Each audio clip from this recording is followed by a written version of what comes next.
Belki de ölümün gizli provasıdır ayrılık. Aldığın her nefes yalnızlığın zaptına geçmiştir. Gülümsemelerin solduğu yüz çukurlarından savruluyor aşkın imla hataları. Virgüllerin beri kırılır satır ortalarında. Ve noktasız, soru işaretsiz ve hatta ünlemsiz satır sonları gibi susmak istersin ya da delice ağlamak ama beceremezsin. Perdelerinden taşınır güneş. Varlığında konuşmayan duvarlar, cümlelerini sırtına yüklenip kirpiklerinde oyalanır ayazlar. Sesini yitirmiş bir rüzgar gibi kala kalırsın mevsimlerin ayak ucunda. Pencereden bir taş geldi. Hayata cezalar kesercesine kelimelerinle yalnızlığın kıyısına kusarsın. Çığlıklarını gözyaşın akmaz sanırsın. Oysa hiç cebinde biriktirdiklerin ayrılığın tek şahididir. Baktığın her kadın gideni hatırlatıyorsa, takvimlerden hep gidişin tarihi avuçlarında soluyorsa, artık yenilmişsindir. Belki de yaşadıkların acıdır. Ama aşk her acıya göğüs gerip gideni hala sevebilmektir. Aşk belki de imkansızlığın dudaklarına mıhlanmış tek kelimedir.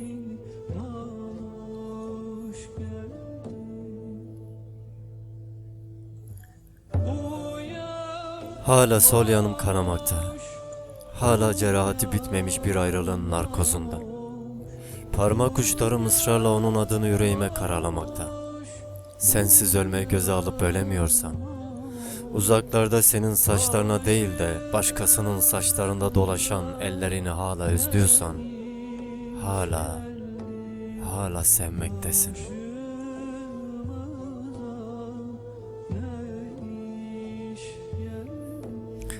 Yazdığın her kelimeyi ayrılıkla tutuşturup yüreğinde yakıyorsan, güneşin perdelerine indiğinde onun sesinin olmadığı yataklardan uyanmak istemiyorsan ve gelmeyeceğini bile bile hala deliler gibi seviyorsan, bunun adı aşktır. Mamuş palton tutayım. Mamuş palton tutayım. Hayrın için satayım.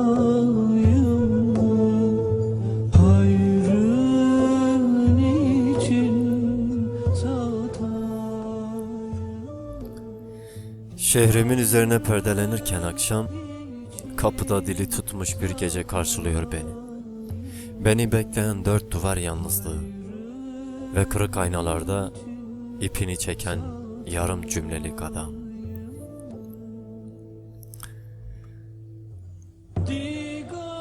Ve yüreğimde içten içe kanayan sensizlik. Gayrı sen yoksun dudaklarımda. Yitip gidiyorum ucu ateşe verilmiş sel gibi. Eksiliyorum ipi kopmuş bir gün gibi. Gayrı sen yoksun satırlarımda. Yusuf'un ayak dibinde, dibük kör kuyularındayım. Sana geç kalmışlığımı vurmaktayım. Gayrı sen yoksun gözyaşlarımda. Eyyub'un dilsiz yüreğinde, tuz basılmış yaralarındayım. Dua dua sana kanamaktayım. Gayrı sen yoksun ya.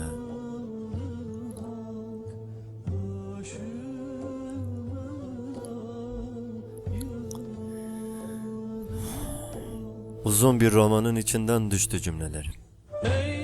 Yalın ayak çocukluğumu gözlerinde ararken, allanıp siyahlanmış yüreğinde buluyorum kayıp cennetimi. Sonra bir adım atıyorum sana ve sen koşuyorsun bana.